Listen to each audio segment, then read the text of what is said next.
following is a presentation of the Fellowship Church at Anthem, a community of faith, love, and hope.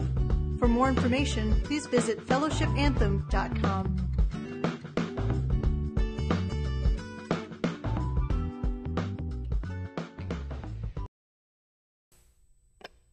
Nice job, guys. Thank you. Man, these guys help me connect to God when they sing. How about you? I love that. It's awesome. Great gift that our church has been given in them, and a great opportunity we have to really to connect to God through something as beautiful as music and in a wide variety of form. We had a great time last night. We hosted a concert for our flood victims here in Anthem, and it was a really great night. Had 3 bands play. Josh and Nikki and Josh's band played last night. They did a great job, and so more of that to come. It's a great fall ahead. We have a lot of terrific events. If you're new to Fellowship, welcome. We're glad you're here today. And we're in the middle of a series today talking about living wholeheartedly and what that looks like to live in a world. And today I want to talk about a topic that probably is a point of tension for many of us today as we live in somewhat uncertain times. We are facing, obviously, an election in our country for president here in a couple months. It seems to have this sort of cloud of uncertainty about it. We're living in a politically charged world where there are attacks on our nation's ideals, which creates for many of us feelings of uncertainty. And I want to talk a little bit about that today, about this idea of uncertainty and how we live in the tension of uncertainty, because I believe it is a part of wholehearted living. I was in the grocery store at Fry's the other day with Abby, and Abby is my 13-year-old daughter. And Abby has Down syndrome, so she doesn't have all the capacity to communicate at the same level that you or I do. Sometimes she actually has more than I do. But we were having a great time shopping in Fry's, and I did the man thing when, as I normally do when I go into Fry's. I need 3 things, and I end up with 12 things, and I don't take the basket of any kind because I only need 3 things. So I go in, I get my 3 things, and I kind of got them like this. And Abby and I are walking past this table in the grocery store, and on the table are these Laura bars. And the Laura bars are sitting on the table. It's a nutrition bar. And I got my hands kind of full, and I walk past the table, and there's this little sign that says, free, take one. Well, how many times do you see that at the grocery store? Right? So I'm like, we got to take advantage of this, Abby. So I grab a Laura bar, and I say, you want a bar? And she's like, yeah. So she grabs a bar, and I grab a bar. And so we're on our way to the cash register. And when we get over to the cash register, I got my hands full. And so I'm sort of in an awkward place. I'm like, okay, what do I do with the free bar while I'm at the pay center? So I just stuck it in my back pocket, like all good shoplifters do. And then start trying to juggle, paying for my stuff. And while because we're in the self-pay line, and so I'm trying to pay for all my stuff, and all of a sudden I hear the woman behind me laughing. And I look back there, and I don't realize it because I'm trying to pay for all my stuff, but Abby has apparently become conscious of the fact that she has a free bar, and so she sees what I do, so she's putting her bar in my back pocket, while the woman watches both of us apparently shoplift now. And it's just this unbelievably awkward moment because you want to be certain. Now, these were free, right? And then you turn to the lady behind you who thinks you are shoplifting, and you want to justify yourself. Like, hey, no, they said these were free. And she's got to be going like, yeah, right, they were free, yeah.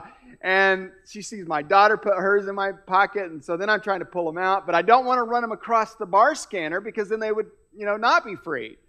And it was just this incredible moment of awareness. I knew I was talking about this topic today of certainty and how we want to live in a world where everything is right. And we've placed a really high premium on rightness, particularly in religious circles, right? I mean, we basically want to know that when we show up at church, whoever's talking that particular day has got all of the right answers. that our belief system about God is right, that our understanding of the way the world works is right,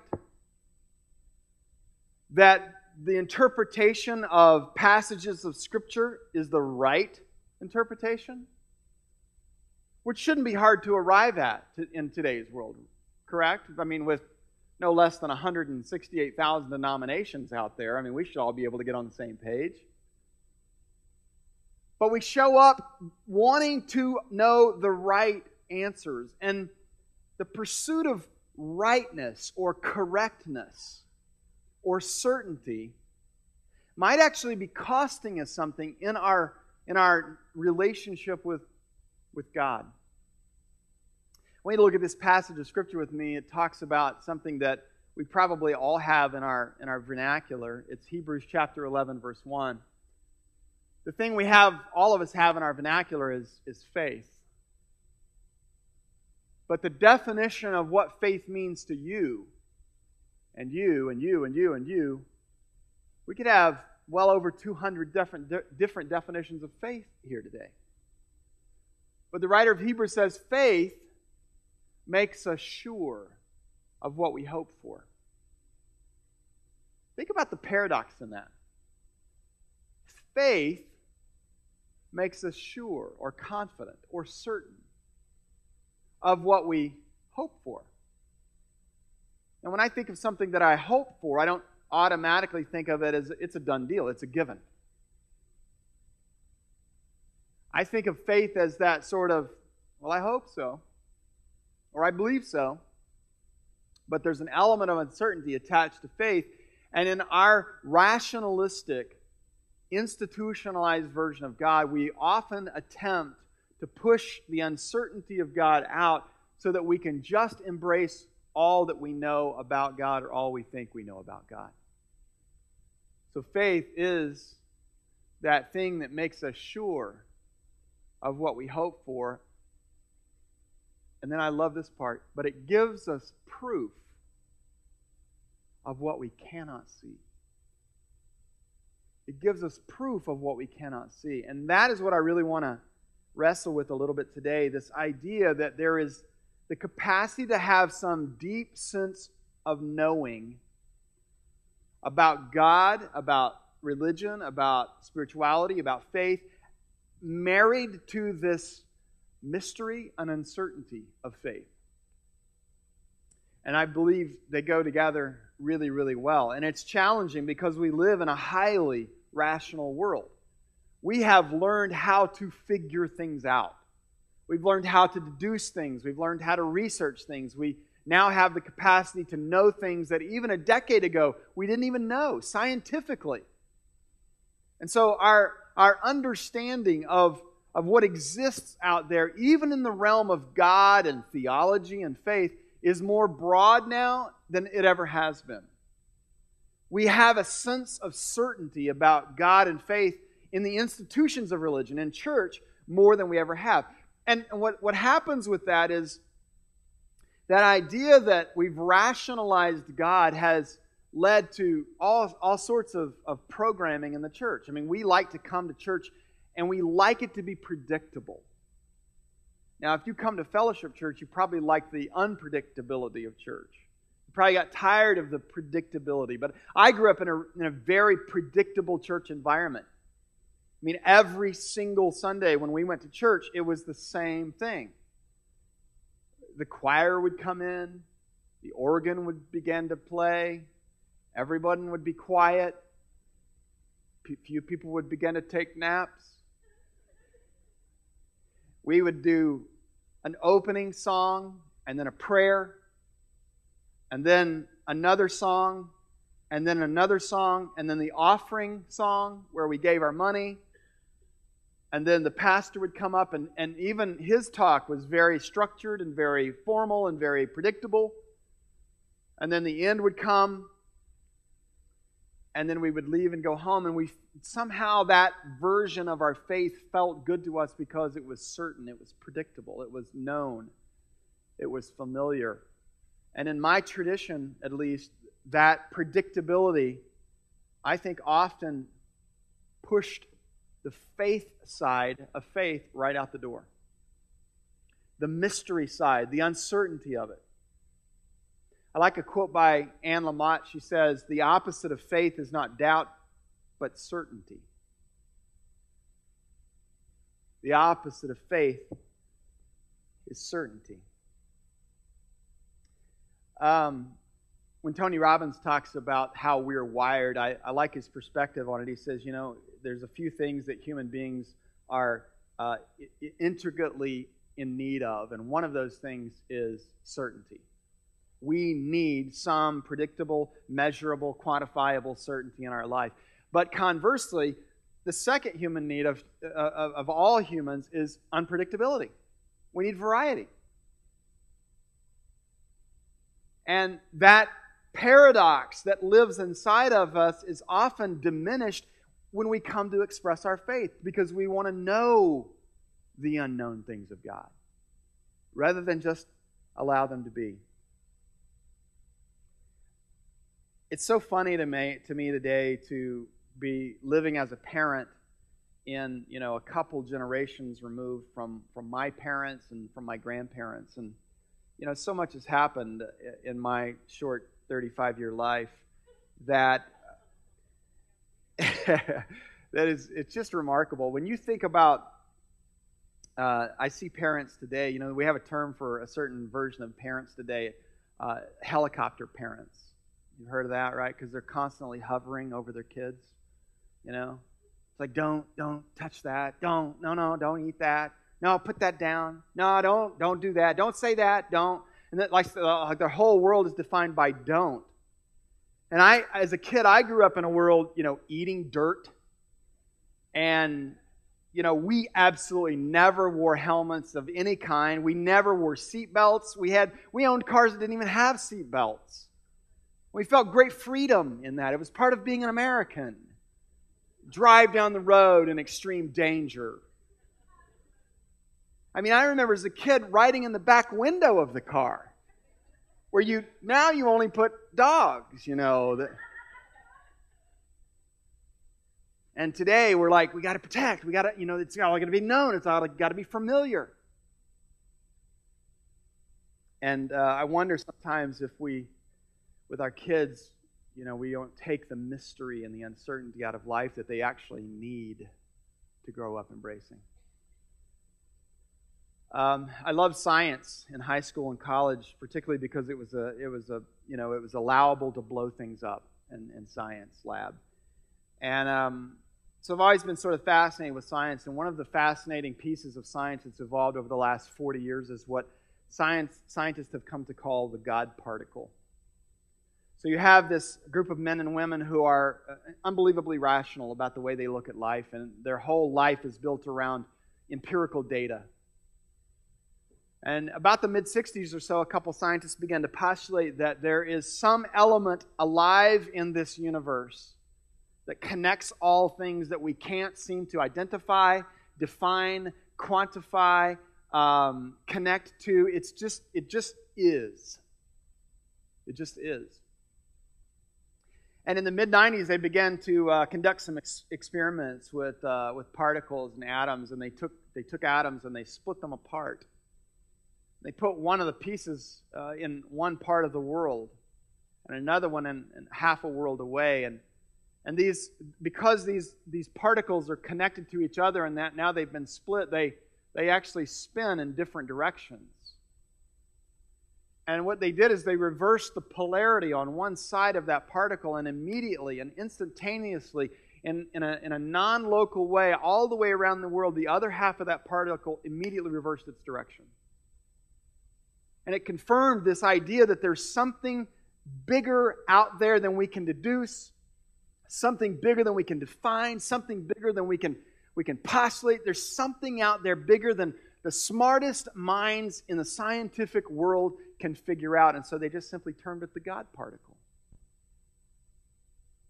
And it's funny to me, having grown up in this age of reason in the church, where we have worked so hard to try to move towards certainty, and the scientific community has worked so hard to try to allow for this thing of uncertainty. So let's talk about uncertainty just a little bit and what that looks like in our lives. There's so much data out there now when it relates to the internal pieces of our faith, the uncertain pieces, the mystery pieces of our faith.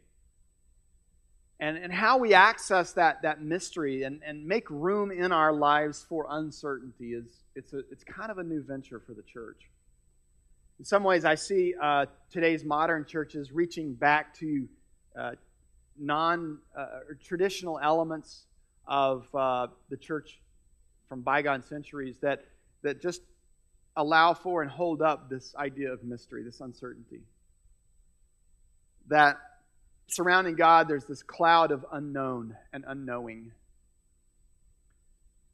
And I know that for some of us, the idea that there's unknown and uncertain things about God makes us uncomfortable, and for others of us, it actually allows us to go,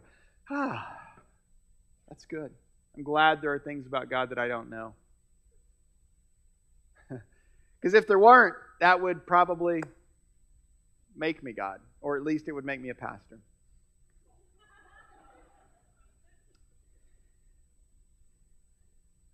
There's something that's happened in the last couple of years that helps us identify part of that whole unseen, unknown, unfamiliar world.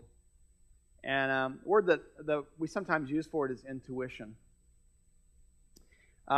We actually have, a phrase that's familiar to us, and it's actually been around for quite some time since the Greeks were alive, making stuff up about life and philosophy and trying to understand the world.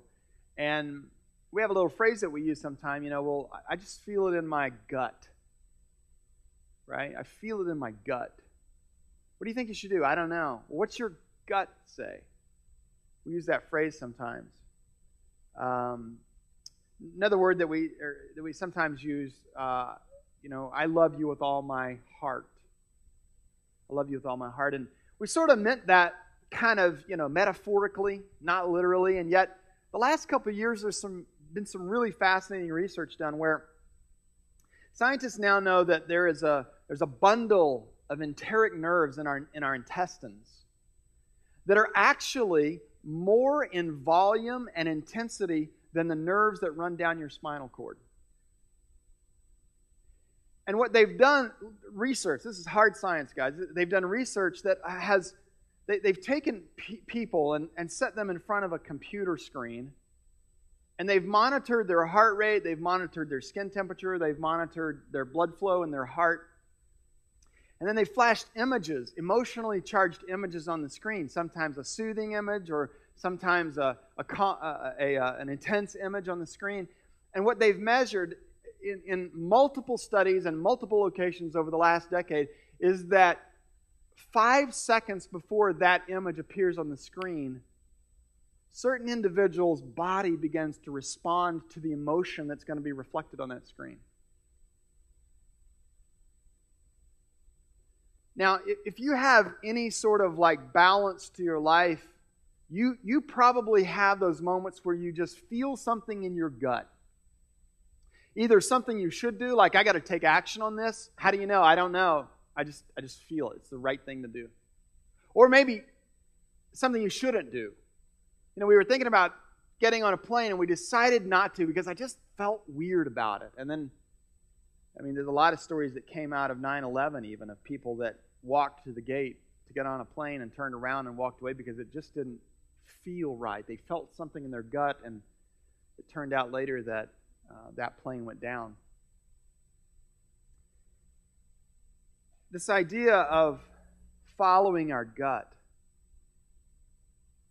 and aligning that intuitive sense inside of us that I think also connects to the part of God in us where faith resides. Not that faith can't be logicized and rationalized and understood, but there's this other side, this mystery side that allows us to connect at an intuitive way. And when we began to, at times, We feel something in our gut. We're like, oh, I feel like I should do that. And then what do? We try to validate it in some way. And here's what I'm thinking about doing. What do you think? Or, what should I do about this? We already know what we should do, but we felt it. We've intuited it. You think this is a good idea or not? And yet, deep inside, we know exactly what we should do. Our faith, and I would sort of very closely align this idea of intuition with faith.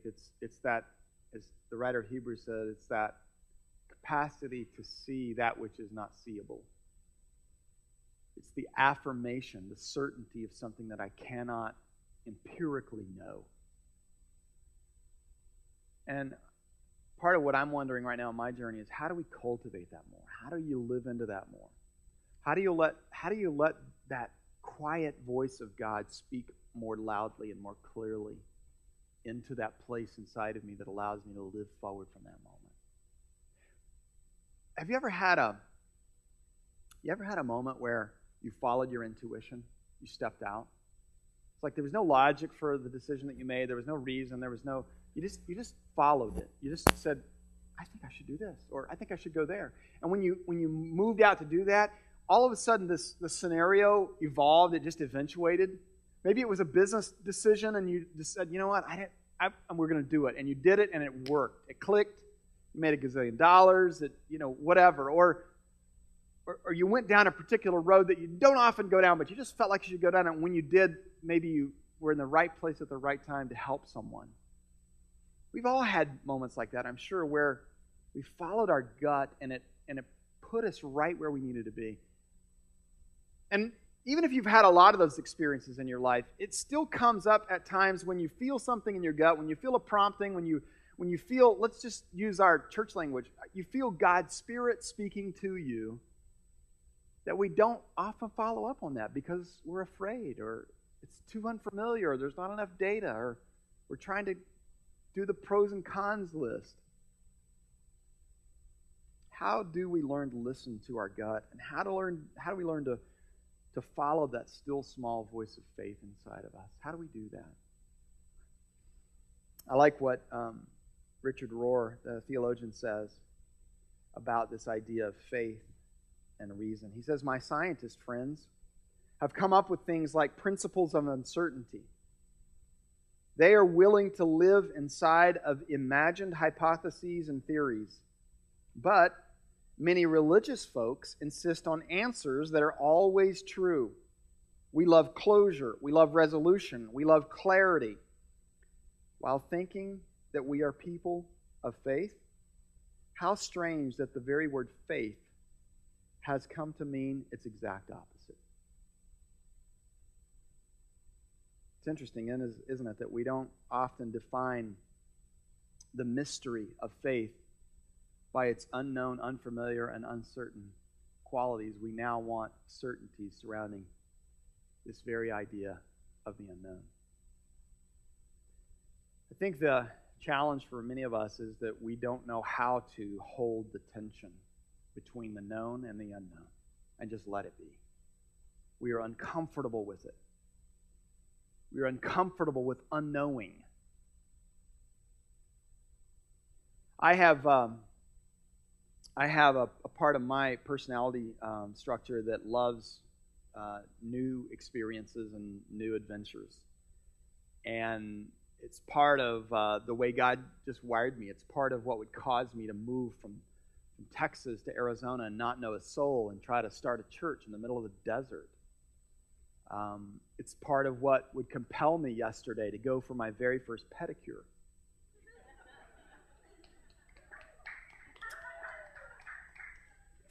I went in, Peg and I went to get a pedicure together. She had a Mother's Day certificate. So I said, we got to use that thing. You don't have to. We have to.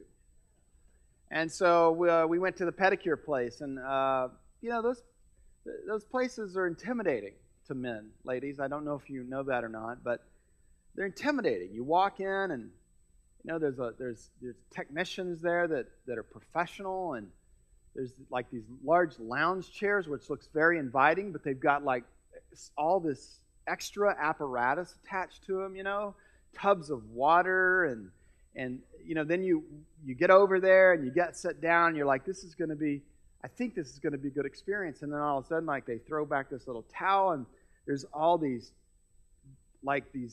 instruments of death laying out. Right? And you're like, oh, God, that looks like something in my toolbox that I used to kill snakes with. And then, then the gloves go on. The surgical gloves go on. You're like, oh, no. And, of course, I'm looking at my feet, and, behind going to the dentist, behind, having my car worked on, cutting my toenails is like my third least favorite thing to do in life. And so, but I try to keep them in good shape, for, sharing the bed with Peg and everything. I don't want to, dagger her in the middle of the night. And so, but I go in and I'm like, what are they going to do? Because they got all these instruments of death. This could be a traumatic experience for me.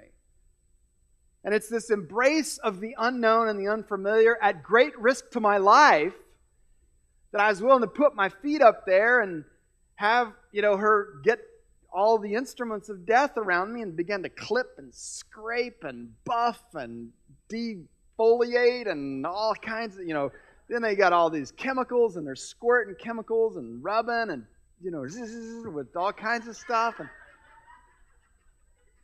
every time she'd pick up a new instrument, I'm like, what's that for? And then the next question, is that going to hurt? Because you just don't know. You haven't been in this experience before. And then, finally all of the work on the toenails is done, and all the bad skin's removed, and all the toe jam has been extracted, and it's all gone now, and feet are in great shape, and calluses have been buffed away, and then it's the massage begins on the feet, and then it works its way up the calf and in the ankles, and then the warm water, and then I leaned over to Peg and I'm like, we've got to do this every week. Guys, I don't know if you know this or not, but there's a reason why our women go to these places. It's enjoyable. It feels good. There's no mystery in it. It's all awesome. So when they say, I got to go down and get my toes worked on, and you're like, oh, don't. Guys, go with them.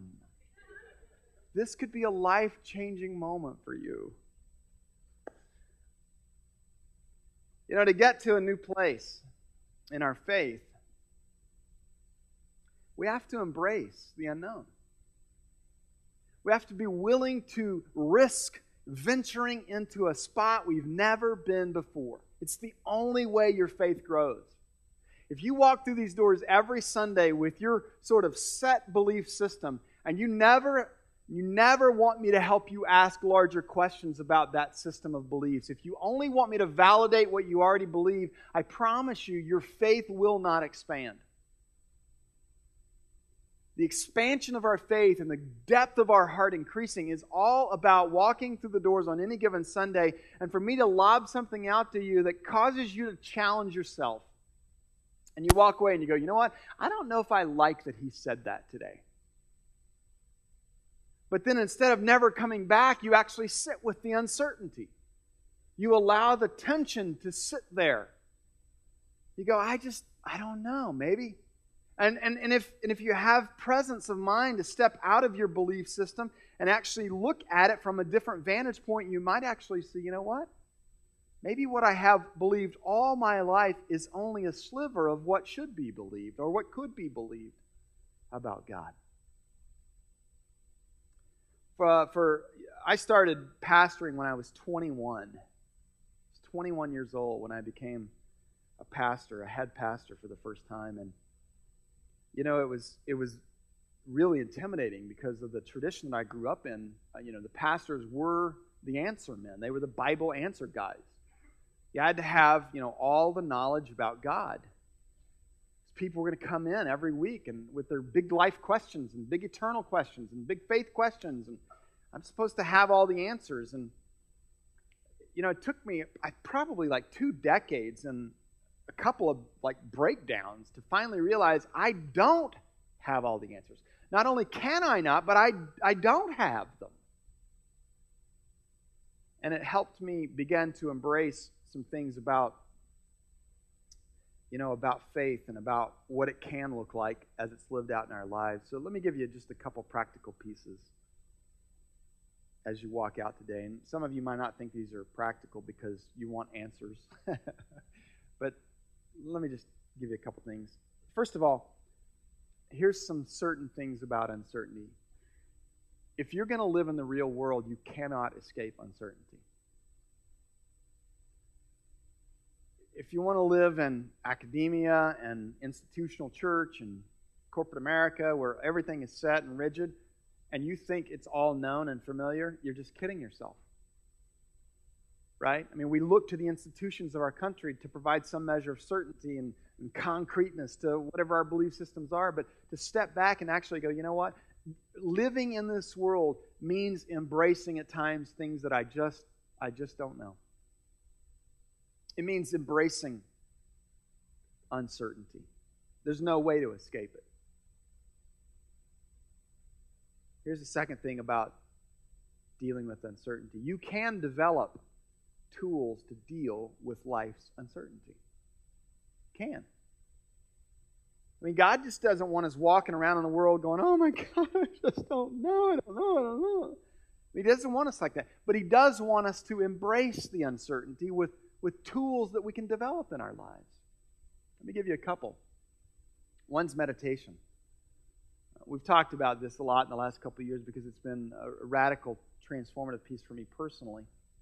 As I've come to learn how to make my mind be quiet. I said make my mind be quiet, not my wife be quiet. I'm thankful when my wife speaks because she actually sometimes makes a lot more sense than my mind does. But the capacity to learn how to make your mind be quiet and let that intuitive voice of God's Spirit speak and hear it and recognize it and then pursue it and follow it, that's one of the pieces that comes with learning how to quiet the mind. And that's a great outlet that happens when we learn how to meditate. It doesn't take long, only 12 to 15 minutes every day, but every day you got to do it.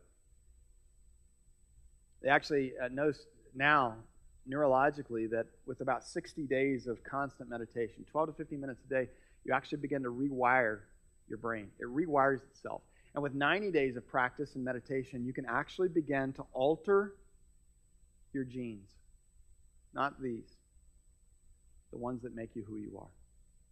Which is great for men with pattern baldness like me.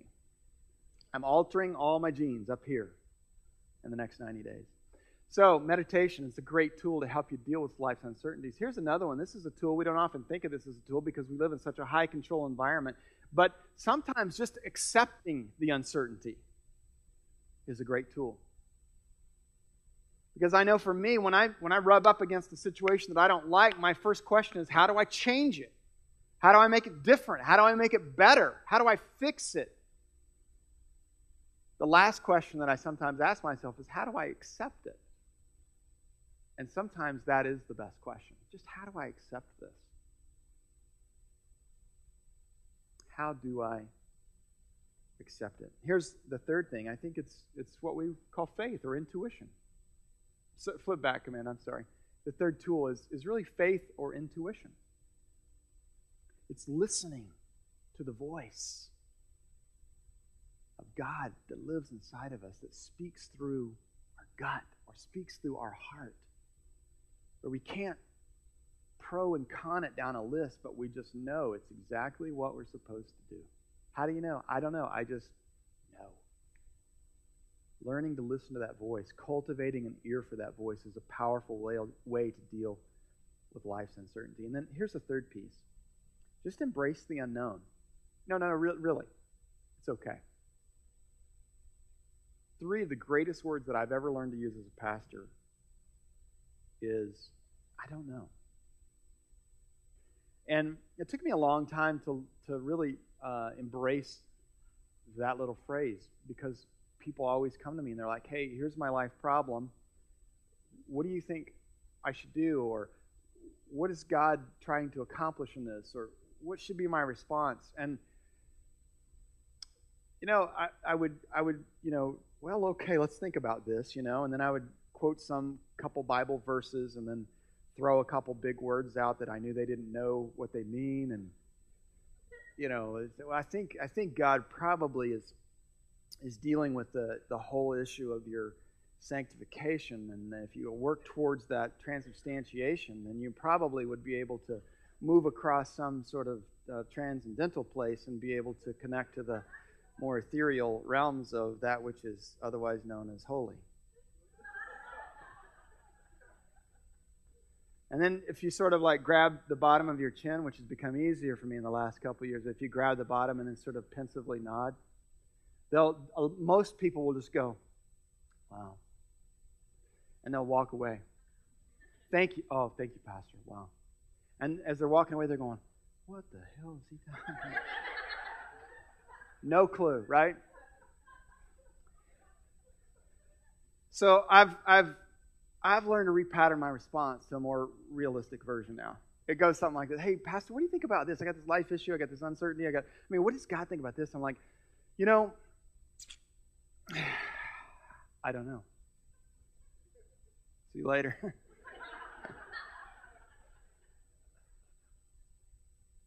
I don't know.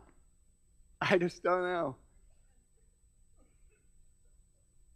One of the things that's taught me how to say I don't know is realizing how much smarter my kids are at their age than I was when I was their age, right? Like, hey, Dad, what do you think about this? Oh, wow, that's a really good question. Let me get back to you on that. And then I run to the Oracle, Google, and consult. But now, even with my kids, sometimes I found the best thing to do is just go, wow, that is a really great question. I'm not sure we can know that. I don't know. Let's think about that. Sometimes we've been in a habit lately of trying to have family dinners on Sunday evenings, which has been a great time. And sometimes we'll bring up those I don't know questions at dinner time. What do you guys think about this? Hey, the other day, Brock, you asked me about this. What have you been thinking about that since then? And it really creates some fascinating dialogue. And for me, at this stage of my journey, the objective isn't so much to find the answer as it is to ask the right questions. And to teach my kids that it's okay to ask the right questions. And to teach my kids that it's okay not to end up at the end of the conversation with a defined answer that makes us feel good under the illusion of certainty.